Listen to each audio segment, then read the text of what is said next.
chập mà ra chui xe tóc nó vui thiên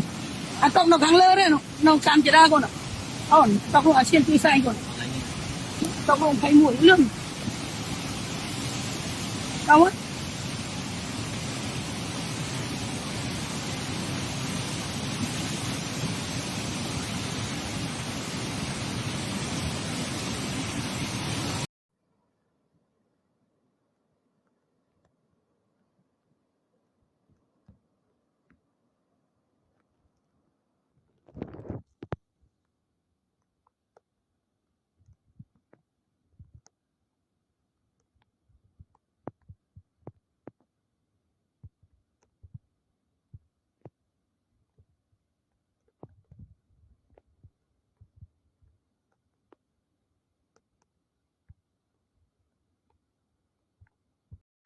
và ngày đây liền một mê tăng vì rất lâu khơi pha lại nè chạy mau rồi cô nó chọt la lại nè đồn đáy má đồn quá hay đồn tấu rồi chấm nói xuyên ô của bao khung đồn trất khung tả sang sọc sầm lôn ngày đi cuốn lên bên tê nó này mau rồi có đánh lâu rồi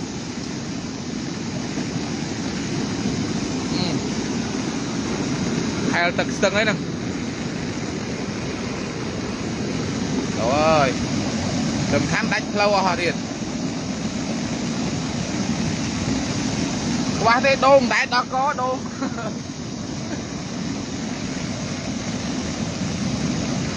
đó rồi vậy nó liên tiếp ai thằng linh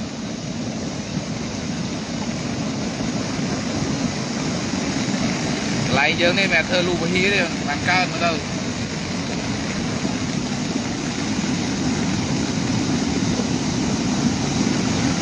dạ cái đó trong người giặt dương triêm là bo sân bom tắc bom ấy nè tàu muối tinh triêm xa thì vô sai hay ó ở việc liên là hốt chẳng nâng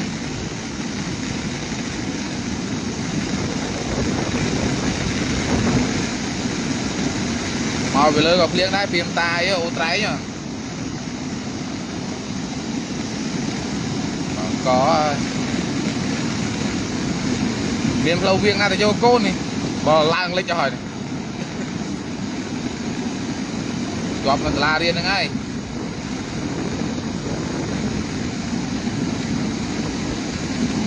tập bông cả lang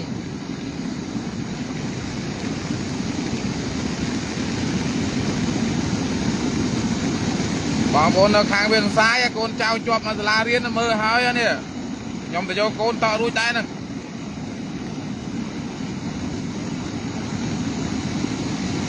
lịch mình lịch thông ta này lịch con là la chọp rồi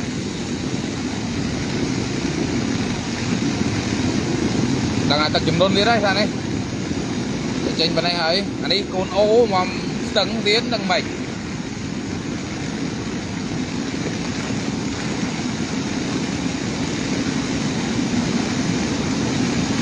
con bốc mà mình còn tích ấy mìnhยังđau ruồi cho lâu long đi ruồi ba đây này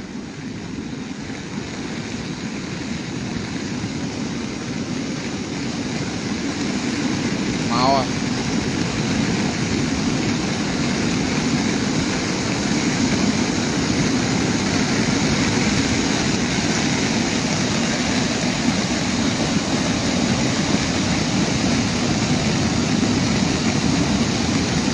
vì đâu liên là hôn đó hả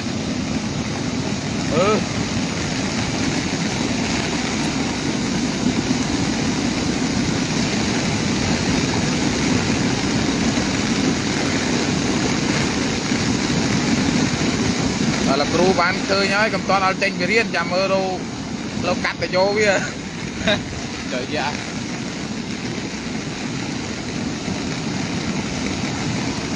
tại chơi ô bao nhiêu tại chơi lâu chi ha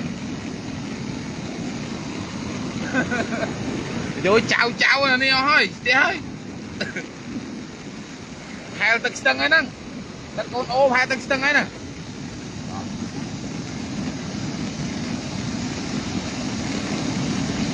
ô của bao lên ô của bao liền ô của bao liền mà giúp cái tắc ô của bao là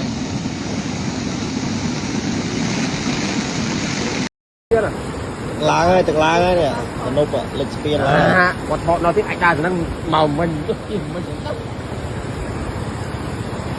nó người ăn nó người ăn dân này họ chập bạc biết tìm không người ăn cho bây giờ chập bạc biết trời thật đó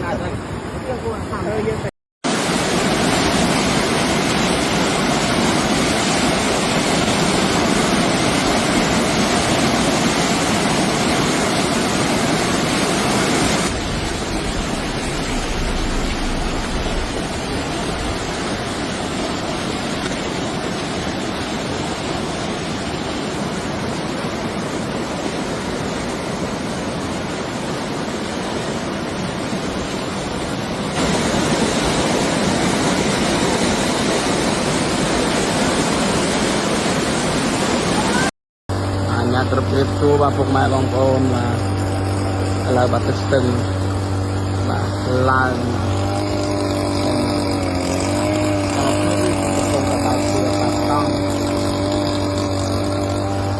này bóng ôn mới ra lấy cho bạn đục lỗ lấy cho nó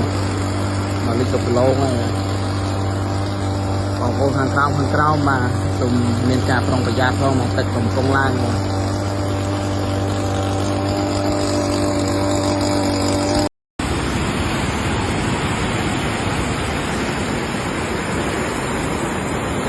làng đã lai chặt làng à để đi liền lửa khlang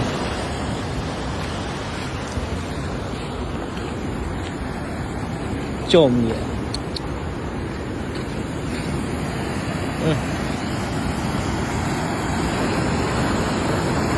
đã có lệch ai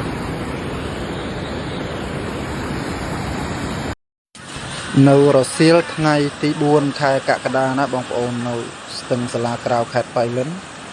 គឺពេលរសៀលទៅហើយទឹកស្ទឹងនៅតែហូរឡើងត្របាញ់នៅឡើយទេបាទដោយសារតែភ្លៀងតាំងពីព្រលឹមអុលមកហើយថ្ងៃនេះគិតថាមកបងត្រីព្រោះអត់មានការងារធ្វើតែមកដល់ស្ទឹងទឹកស្ទឹងឡើងយ៉ាងនេះមានបងអីកាបងប្អូនមានទៅថតហើយទៅផ្ទះវិញតែប៉ុណ្្នឹងឯង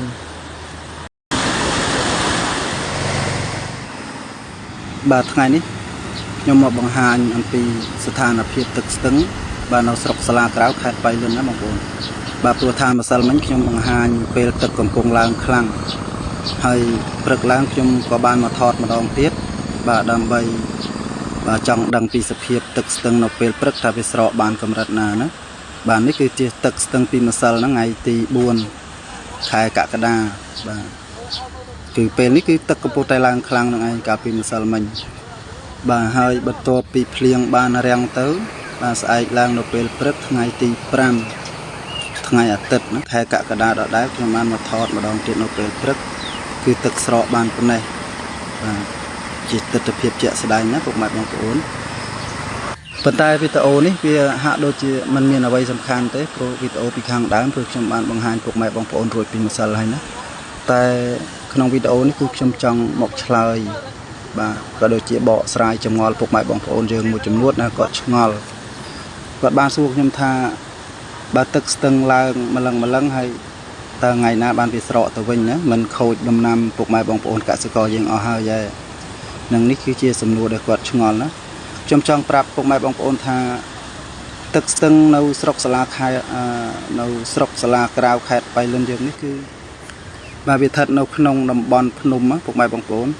អញ្ចឹងទឹកអាចនឹងឡើងលឿននៅពេលដែលមានភ្លៀងខ្លាំងហើយក៏អាចនឹងស្រកទៅវិញលឿនដែរនៅពេលដែលភ្លៀងចាប់ផ្ដើមរាំងណាបាទវាចាប់ផ្ដើមស្រកទៅវិញបន្តិចម្ដងបាទហើយនេះគឺជាទស្សនវិជ្ជាពេលព្រឹកឡើងដែលខុសគ្នាមិនប្រហែលម៉ោងទេណាបាទពីម្សិលមិញពេលរសៀលហើយមកដល់ព្រឹកឡើងមិនប្រហែលម៉ោងទេគឺទឹកស្រកបាទទៅវិញស្ទើរតែដល់បាតស្ទឹងទៅហើយណា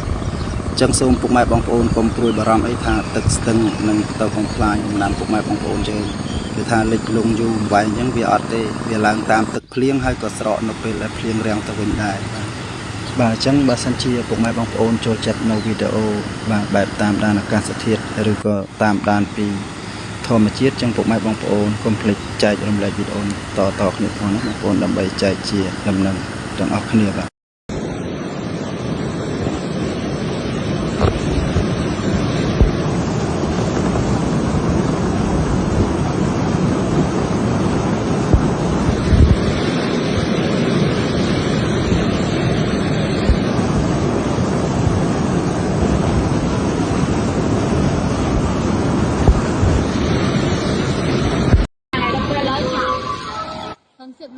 ដល់ផ្ទះហ្នឹង